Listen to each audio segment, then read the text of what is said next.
السلام علیکم دوستانو د میسټر افغان چینل ته ښه راغلاست. دوستانو نن به مونږ نان وپېژنو.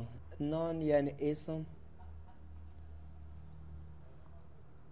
دوستانو نان مونږ له تعریف څخه پیژنو، یعنی له ډیفینیشن څخه پیژنو. نان is the name of person, place or thing is called noun. اسم د شخص، ځای یا شی نوم دی، اسم ورته وایي.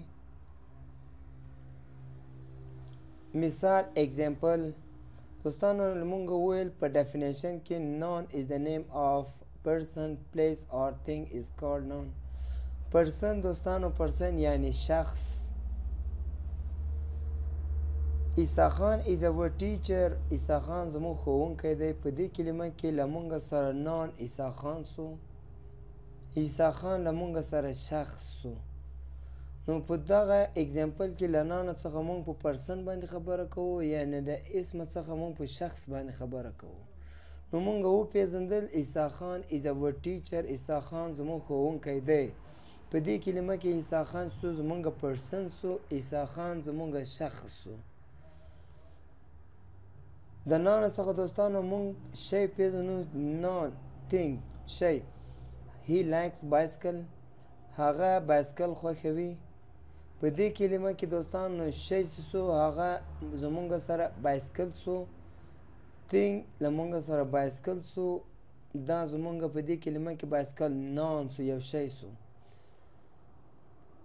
she will be sitting on this chair. دوستانو دا څوکۍ له مونږ سره یو شی ده، دا نان ده. هغه په دې څوکۍ ناسته وي. څوکۍ سو دوستانو زمونږ نان سو، thing سو. I will write on this pen. زه به په دې قلم لیکم. پن سو دوستانو زمونږ thing سو. thing یعنی نان، شی، شی یعنی دوستانو اسم.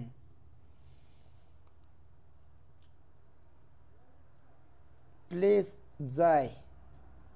I like غزنی city. زه د غزنی ښار خوښوم. په دې کلمه کې دوستانو غزنی سو دا زمونږ ستاسو پلیس سو. غزنی ښار زمونږ ستاسو ځای سو. دوستانو دا و نان. په راروانو درسو کې به انشاءالله مونږ کاینډز اف نان وپېژنو چې کاینډز اف نان څه شی دی.